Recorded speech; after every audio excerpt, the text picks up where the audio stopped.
Fascist আমলের শেখ হাসিনার অত্যন্ত ঘনিষ্ঠ সহযোগী আবুল বরকত সাহেবকে জামিন মঞ্জুর করেন। অদ্য সিএমএম কোর্টের মূল কোর্ট অর্থাৎ সিএমএম জনাব মোস্তাফিজুর রহমান স্যারের আদালতে নিউ মার্কেট থানার আব্দুল ওয়াদুদ হত্যা মামলায় এই মামলার তদন্তে প্রাপ্ত আসামি ডক্টর আবুল বরকত সাহেবের পক্ষে তার আইনজীবী জামিনের দরখাস্ত শুনানি করবে। এই বিষয়টা গতকালকেও বিজ্ঞ আদালত সিএমএম আদালতে শুনানি হয়েছে। আমরা রাষ্ট্রপক্ষে বিরোধিতা করার কারণে গতকাল না মঞ্জুর হয়েছে।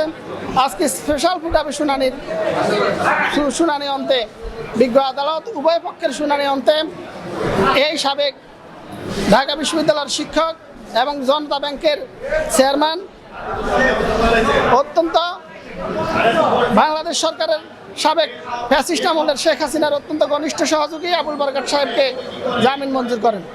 আমরা রাষ্ট্রপক্ষে জামিনের তীব্র বিরোধিতা করে বলেছি যে ভোটবিহীন নির্বাচন, বিরোধী দলহীন নির্বাচন, দিনের ভোট রাতে গ্রহণ, এইরকম নির্বাচনের মাধ্যমে ফ্যাসিস্ট হাসিনার ফ্যাসিজমকে আরও ত্বরান্বিত করার জন্য এই আবুল বরকত সাহেবের ভূমিকা ছিল।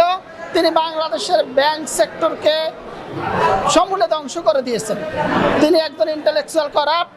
আমরা আজকের এই মামলা ঢাকা বিশ্ববিদ্যালয়ের সংলগ্ন ঢাকা বিশ্ববিদ্যালয় এলাকা নিউ মার্কেটের 1 নম্বর গেটে 19 জুলাই 2024 যেই দিন সারা বাংলাদেশে মোট 120 জন নিরস্ত্র আন্দোলনকারী শহীদ হয়েছে এবং এই স্পটেই প্রায় 50 জন গুলিবিদ্ধ হয়েছে। এখানে অনেকেই নিহত হয়েছেন। আজকের এই ভিকটিম এখানে ছাত্রলীগ, যুবলীগ, স্বেচ্ছাসেবক লীগ এবং হাসিনার ফ্যাসিস্ট দালালদের দ্বারা তিনি গুলিবিদ্ধ হয়ে স্পটে নিহত হয়েছেন। এই ঘটনার তদন্তে তার নাম আসার কারণে তিনি এই ঘটনার সাথে সম্পৃক্ত, অর্থ যোগানদাতা, পরিকল্পনাকারী এবং তিনি উস্কানিদাতা হিসাবে তাকে এই মামলায় সম্পৃক্ত করা হয়েছে। বিজ্ঞ আদালত উভয় পক্ষের শুনানি শ্রবণান্তে সন্তুষ্ট হয়ে এই ইন্টেলেকচুয়াল করাপ্ট ডক্টর আবুল বরকত সাহেবকে জামিন মঞ্জুর করেন।